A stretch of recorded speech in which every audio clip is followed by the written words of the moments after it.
ধর্ষণ বা অন্যান্য যৌন সহিংসতার আনুপাতিক হিসাবের মধ্যে উল্লেখযোগ্য পরিমাণে পুরুষ ধর্ষিত হয়েছে এমনটা দেখা যায়।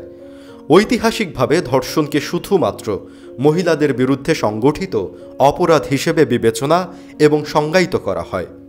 এই বিশ্বাসের ফলে এখনও বিশ্বের কিছু অংশের আইনের পরিভাষায় নারী নির্যাতন ও ধর্ষণ নিয়ে আইন রয়েছে, কিন্তু পুরুষ ধর্ষণ সাধারণভাবে এখন অপরাধ হিসেবে বিবেচনা করা হয় এবং অতীতের তুলনায় এটি আরও বেশি আলোচনার বিষয় হয়ে উঠেছে।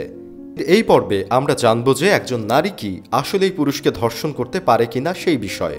ভিডিওর মূল পর্বে যাওয়ার আগে অনুরোধ করব, আপনি যদি আমাদের চ্যানেলটি এখনও সাবস্ক্রাইব করে না থাকেন তাহলে এখনই সাবস্ক্রাইব করে বেল আইকনে চাপ দিন।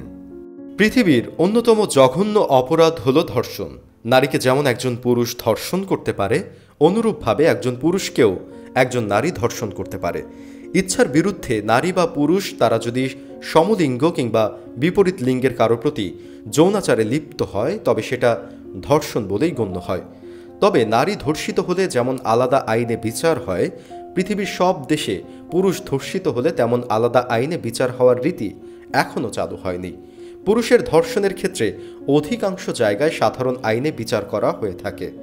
নারী ধর্ষিত হলে যেমন বিষয়টা খুব দ্রুত কিংবা সহজে প্রকাশ্যে চলে আসে, এখনও পর্যন্ত পুরুষ ধর্ষণের ক্ষেত্রে সেটা ঘটে না।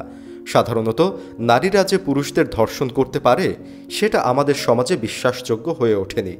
লজ্জা এবং অবিশ্বাসের ভয়ে এখনও পুরুষেরা বিষয়টা গোপন করে রাখে। নাম প্রকাশ না করার শর্তে একজন ব্যক্তি জানান তিনি প্রতিনিয়ত তার স্ত্রীর দ্বারা ধর্ষণের শিকার হয়েছেন। এখন আপনার মনে প্রশ্ন জাগতে পারে যে নারীরা না হয় পুরুষদের ধর্ষণ করতে পারে, তাই বলে স্ত্রী কিভাবে স্বামীকে ধর্ষণ করে? ভুক্তভোগী ওই ব্যক্তির কথা শুনলে বিষয়টা আপনার বুঝতে সুবিধা হবে। ভদ্রলোকের স্ত্রী একটি প্রাইভেট ফার্মে চাকরি করতেন। ভদ্রলোক তখন বেকার ছিলেন। রাতে তার স্ত্রী বাড়িতে ফিরেই তাকে সহবাস করতে বাধ্য করতেন। কখনো কখনো যদি লোকটা আপত্তি করত তাহলে তার স্ত্রী তাকে মানসিক ও শারীরিক নির্যাতন করত। এমনকি স্ত্রী তার চাহিদা পূরণের জন্য লোকটাকে ভায়াগ্রা বা যৌনতার মেডিসিন সেবন করতে বাধ্য করত। এছাড়া অনেক পুরুষ ভুক্তভোগীর সাথে কথা বলে জানা গেছে যে কিছু কিছু নারী তাদেরকে ব্ল্যাকমেইল করে সহবাস করতে বাধ্য করেছে।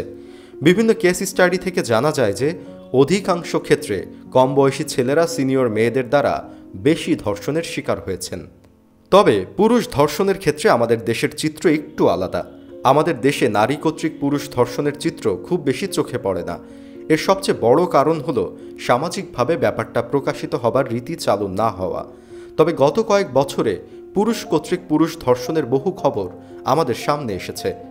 মানবাধিকার সংগঠন আইন ও সালিশ কেন্দ্রের তথ্য বলছে দেশে 2017 সালে ছেলে শিশু ধর্ষণের ঘটনা ঘটেছে 20টি, 2018 সালে 7টি, 2019 সালে 37টি, 2020 সালে 52টি এবং 2021 সালে 71টি। ধর্ষণ খুব মারাত্মক অপরাধ, সেটা নারী বা পুরুষ যার সাথেই হোক না কেন। আমাদের সকলের উচিত ধর্ষণের বিরুদ্ধে সামাজিক প্রতিরোধ গড়ে তোলা।